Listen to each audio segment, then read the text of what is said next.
Hey, I'm Alex Radcliffe from Board Game Co. and today I'm reviewing French Quarter from Motor City Games. French Quarter is a roll and write game from the team at Motor City Games, who have done a whole bunch of roll and write games. They've done Fleet and Three Sisters and what's the last one? Motor City. Motor City, that's the last one. And now we have French Quarter in front of us over here.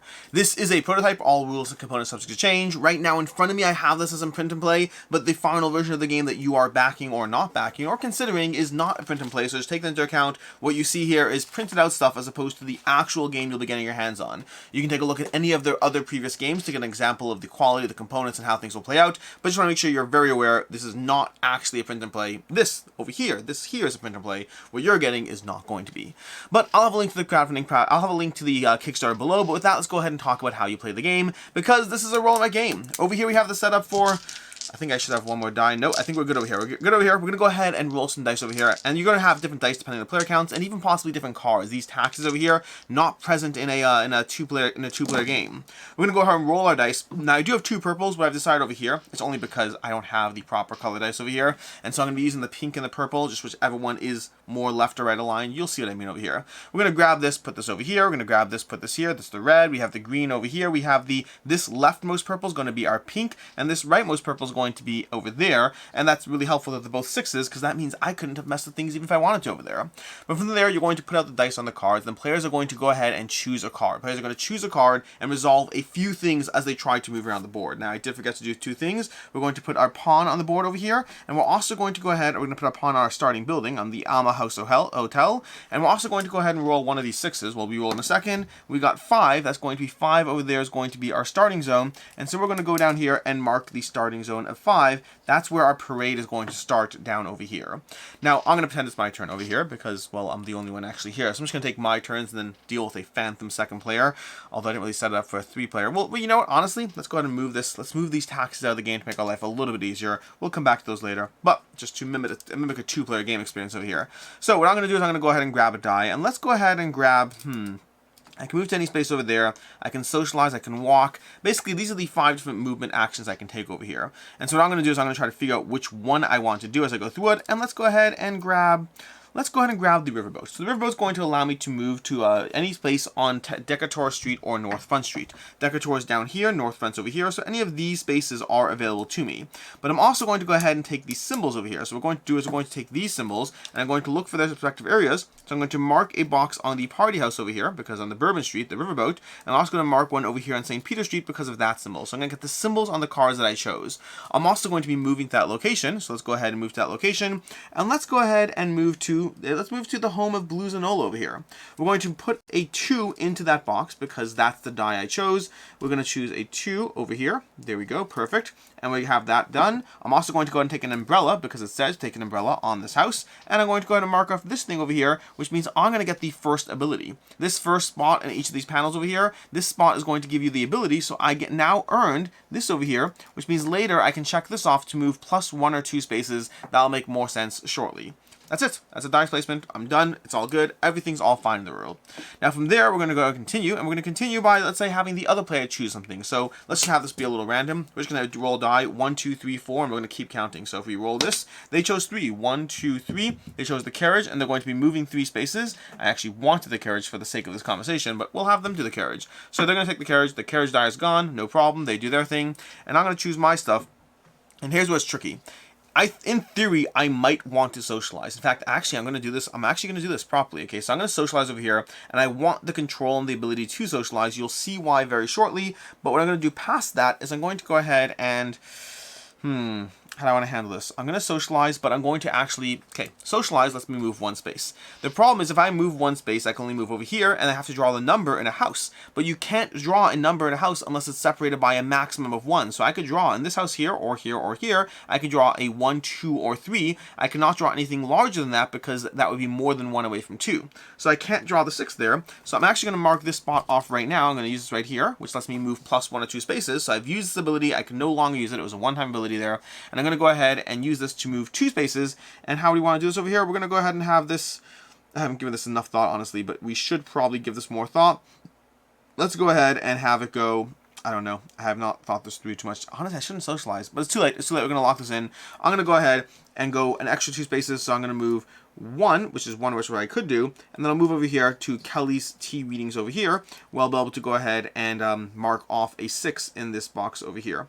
So we marked off a 6 in that box. We have the card itself, which means we got a box over here. We got a box in this track, which is going to give us a scoring multiplier over here, which we'll explain all these shortly. We got a box in the ghost track because there's a ghost on the house, which means we get a scoring multiplier over there. Again, we'll explain shortly.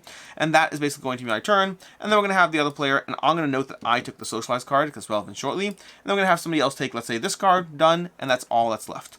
Now, when you're down to 1 card left, you're going to go ahead and check. When you're down to 1 card, if the socialized card was taken, what you're going to do is the player who took the socialized card, me in this case, is going to have the ability to control where the second line parade moves. Basically, you're going to look at this spot over here and see how the parade moves, and I'm going to have the parade move downwards, although somebody else could have chosen something else, and the parade is going to move downwards, and it's going to be moving downwards on everyone's sheet. Everyone's sheet has the same starting organization of how they're going to manage it. But the parade moves downwards, and then you're going to score points based on how many houses the entire second line parade touches, meaning even as the line extends, I will always get points for this house now that it's here. So every single round that's going to be worth a point, I'm going to fill in that 1 box. And if next round I fill in this box over here, which is actually pretty hard to do unless I choose some sort of a sneaky stuff over there, because I can't really get a number that is both 1 away from 6 and 1 away from 2. There's no magical number that will do that. So this house is going to be unfulfilled unless I use an ability, but past that, that's going to be that. We're going to go ahead and reset for the next round. We're going to grab the cards over here. We're going to take a look at the cards, remove the top card of each pile. So we're going to take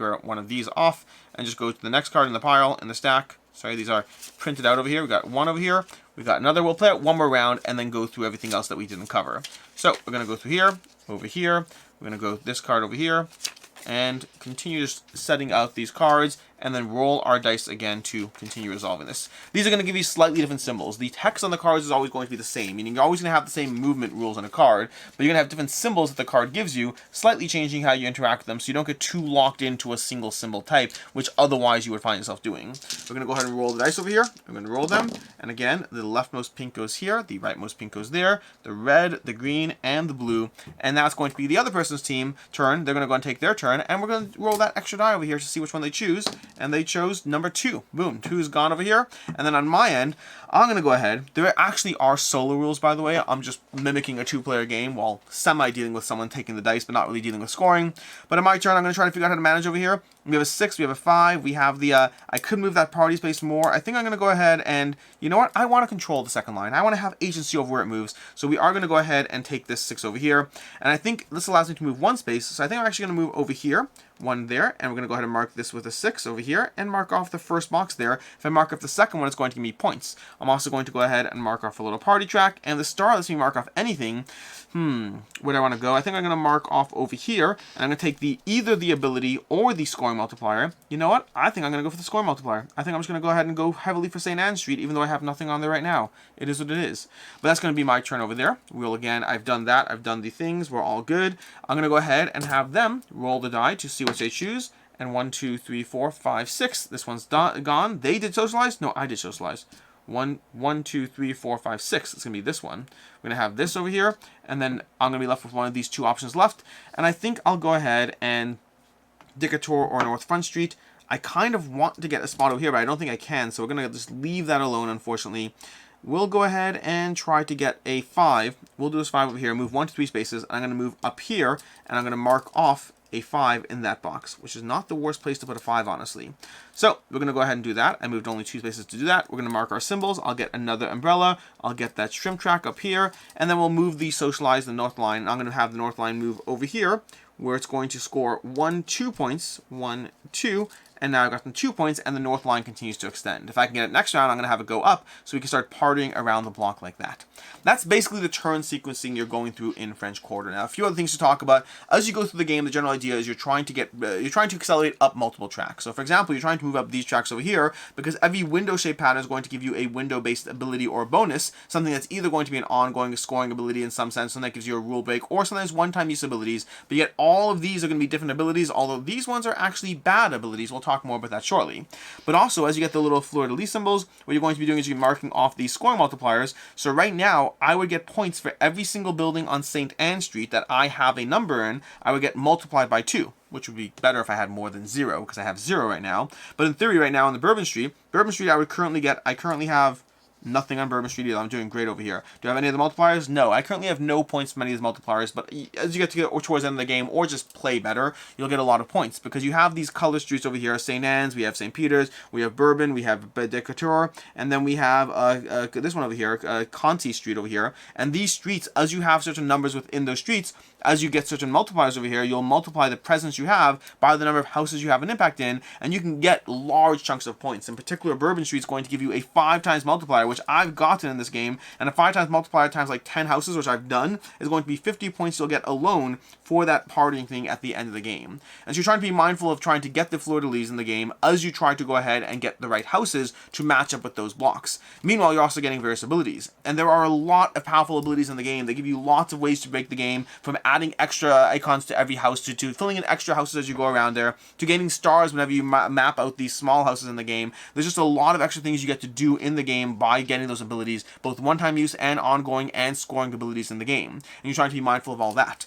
The umbrellas you're going to be earning as you go through the game, and also you mark off the rounds as you go. There's 8 rounds of play. The umbrellas you're scoring, every third umbrella is going to be giving you an extra bonus ability you can use to mark off anything. Although additionally, if you got this ability, then you treat all umbrellas as 2 umbrellas, doubling the speed that you get umbrellas at, and also scoring points, scoring an extra fleur-de-lis per star on the umbrella track, so getting extra points from that as well. So you're trying to be mindful of that. Meanwhile, you're trying to be mindful of how the second line is moving around the city and how it's navigating, because you're going to get consistent ongoing points as you fill in certain houses on the block. You'll be getting 1, 2, 3, 4, 5 points, and you can consolidate that. It doesn't take too many rounds before you're starting to score anywhere between 5 to 10 points for the second line alone as you go through that. You're also being mindful of the performers. One thing we didn't see us gather over here is various buildings are going to give you performer icons, and if you earn those performer icons, you can mark them off over here while filling in this bottom track. Every time you earn an icon, you mark this track and this track, which means you're slowly accelerating up this track further, and also mapping additional houses, but you're also getting sets of performers, which can be worth up to 25 points for a full set of performers, and so you're trying to be mindful of that as you go as well.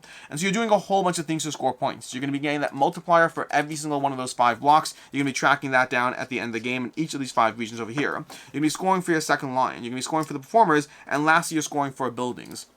What that means is certain buildings are going to give you points. This Riverwalk Shopping and Aquarium, if you visit it twice, you will get 8 points in there. Speaking of which, in terms of visiting building twice, what you do there is you simply go ahead. If you ever can't fill a number in a building, that will either because you visited it again or the number just doesn't match up, you instead get an umbrella, or perhaps 2 umbrellas if you have that. So they give you something for that. But then additionally, the buildings give you points. This one scores 8 points if you visit twice. We have 2 the NOLA gift shop and these 2 gift shops score the sum of them when you get those. And there's going to be a bunch of these courtyard buildings, Twin Brothers Courtyard, Harris Courtyard, which will score up to 20 points if you have all 4 of them. Add all of that up, and that is basically going to be your score at the end of the game in French Quarter. Which brings us to a review starting off with ease of play. This is going to follow a very typical roll and write game. In general, roll and write cascading bonuses kind of situation, especially if you've played any of the other games, it has a very similar complexity. There's a little bit of small nuances to understand this one. The second line in general, how that manages. There's going to be a lot of small little question marks as far as how certain blocks work and how it works with, like, when you have small houses, when you have this odd edge piece over here. So there are some small question marks that develop as you play through it, but for the most part, it's a very simple game to get up and running if you've played any of the other games, and a little bit more if you haven't, but still fairly absorbable to get up and running. A game runs around 45 minutes or so. You can knock it out quickly in half an hour if you're playing it fast, you know what's going on. I would say your first game is going to be probably in that 45-minute range. As far as what I like, don't like, and can see others not liking, starting off with the amount of abilities present in this game.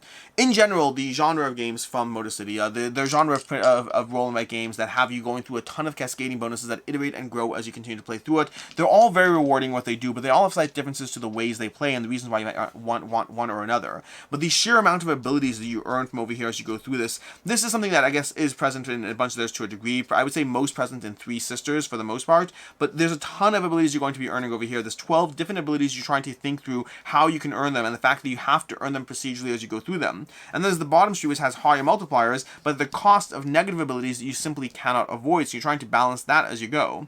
You're also trying to be mindful of the various symbols you're going to be scoring over here, because there's a ton of symbols you're trying to earn that all lend themselves towards that daisy chaining that's very much a constant in their games. If you've played any of their games, it has that daisy chaining aspect where the first round you get very, very little done. The second round you get very little done. The third round you get a little done. The fourth round you start to feel like you're getting things done. And by the time you hit that seventh and eighth round, you're daisy chaining different things. You're marking off a performer, which will give you another spot on this track, which will give you another bonus over here, which gives you that ongoing ability. Meanwhile, you got the symbols from this house over here. You're marking that in, and before you know it, you're doing 17 things on a turn and trying to track all those rewards. This absolutely has that same presence and feel that has been in their other games, and it's very much here, just with its own different, unique flavor as far as how it goes. I also particularly enjoy the Bourbon Street trade-off over here. The fact that you have this very high scoring aspect, but it gets in the way as far as how things go. And this last ability you unlock, you can no longer gain performer icons, which might really hinder how you approach this track. And so you're trying to play through that, trying to figure out which of the tracks are you going to get their abilities on. It has a slightly more linear nature to some of their abilities. Again, counter to Three Sisters, you can't just pick and choose which ability works for you, because for the most part you're working up a track and going in a linear order, and so you're trying to think through how you're going to earn certain bonuses and how those are going to feed into your engine, and which of these tracks can you most efficiently and actively get as you play through it. What do you reasonably have a chance of actually getting done as you play through the game? So it has a daisy chaining, it has that variable scoring, it does a lot in that 30 to 45 minute game. Overall, this is just another strong contender in their genre of cascading abilities and things happening and daisy chaining roll and write games. As far as what I didn't like in the game, I'll say that some of the buildings were less fun. Many of the buildings kind of have a perk or trade-off to them. So for example, they'll give you some sort of bonuses, or they're worth scoring. Or in the case of these smaller buildings, if you do get this ability, at least they give you that kind of trade-off as why you want to get the smaller buildings. But some buildings just don't necessarily have stuff on them, or if you don't get this ability, the smaller buildings in general are just less fun, and so some buildings are just a little bit less interesting to go through. And there were times in particular, especially like on Bourbon Street, if you're trying to be getting those 5 points per building, maybe you want to go ahead and mark off the initial ammo house, or mark off whatever as you go through it to get those extra numbers in them. But the problem is, if you don't get something out of it, it just feels a little less satisfying. So I kind of wish all the buildings were fun and engaging, as opposed to right now, most of the buildings are fun and engaging. I wish even the smaller buildings had that little extra thing on them. I'll also say that the second line points can sometimes get in the way of your strategy. One of the things that's interesting in this game contrasted with their other games is the fact that the second line is controlled by a single player, and that affects all players' maps. And so if you don't get that second line, the thing I'm trying to go for might not work as well with how the second line is advancing. It kind of feels like a slightly incidental shared environment aspect, but one that might affect other players differently. If you wanted the second line card, that socialized card, you have control over how it moves, and that might work great for your strategy. But you might not want those symbols, or it might just not work well for you, because it could, if you have 3 players at the table and you have 2 players who are kind of building in the same area, they're going to be trying to navigate that second line in ways that work well and play off one another. And if you're that third player who happen to be building an entirely separate area or district, you may be forced into decisions that are a forced trade-off between how the second line is operating versus how you're trying to score points. I like the idea of it, and I like the fact that it feels different than some of the other games, but it kind of takes away from the sense of me really having agency over what I decide in a game that's mostly multiplayer solitaire anyway, but there's a slight extra thrown in that I like the idea of the second line. There are times when it will bite you or force you into bad decisions as you play. As far as I can see, others not liking, first of all, that same aspect of the lack of second line control in general can just be present as far as hurting your ability to be able to do what you want in the game, or just being stuck not being able to select that card or being forced into that card. But I'll also say that in general in this game, you do have to specialize on certain rows and blocks if you want to get those scoring multipliers. Or at least I should say, based on my games, it seems like you have to specialize. That's not uncommon in many games, but you don't have complete freedom of agency to do whatever you want. You're really going to want to focus on certain areas, getting those multipliers, advancing on those tracks, and trying to figure out where you have to build to maximize where you're scoring, which may not be the thing that feeds into it. To me, that's part of the enjoyable puzzle of trying to figure out how to get a little bit of everything while really leaning into what you want. But it is that thing where you're often going to have to be making trade-offs in this game, and when and where those trade-offs work for you is a different conversation. As far as final thoughts on French Quarter, I overall enjoyed this game. To me, this is another strong contender in their line of games. It manages to do what their games have continued to do, which is feel like they exist in the same ecosystem, feel like they're coming from the same design approach, while also feeling very different as to why you would dive into one versus another, depending on your particular mood. And that holds true for French Quarter. That continues to hold true for this game in the sense that, for right now, I own all their games, and I plan on continuing to own French Quarter as well, because it feels similar enough that it still gives me the fun vibes I get from the other games, while still being different enough in what it's doing that there are times while I'll pull French Quarter off the shelf over Three Sisters, or Fleet, or Motor City. They all have a time and place as to where I want to dive into them, but they're all small box accessible games that give you that daisy chaining aspect of the scoring, of the mechanism, that reward you as you play. One thing that's particularly fun is that, as much as I complain a drop of the second line, it kind of has that aspect that the motor that the engine did in Motor City. In Motor City, they have that engine that kind of moves up and points over the course of the game if you feed into it. And the second line has the ability to do that, but with even more points coming your way. If you really build out the area right, you can get like 15 points from it in a single round, which is incredibly rewarding to do so, and also earns you these incidental umbrellas as you go through, which is nice, especially if you cascade that with this. And you can start a second personal line over here if you get this ability. Again, the sheer amount of abilities and the ways they combine, the ways you're going to engage with the puzzle, it's just another strong contender. For me, this is another 4 out of 5 from them. All the games have been 4 out of 5s, and this one holds true as well. They're just fun systems to go through, and this is no exception. As far as other game recommendations, just their other games. Their other games are the other game recommendations. If you like this, you'll like Fleet, you'll like Motor City, you'll like Three Sisters. Pick and choose which ones work for you, whether it's based on theme, whether it's based on the mechanical differences, because they all do have slight nuanced mechanical differences. I think that for the most part, this kind of feels mostly like it has a hodgepodge of Fleet and Motor City more combined in that sense, but also the abilities feel a bit more like they're cut from Three Sisters, so really it has elements and aspects from all of them in French Quarter. In any case, and until next time, I'm Alex Radcliffe from Board Game Co. I hope you enjoyed this. I hope you found this video helpful, and as always, I hope you have a good one.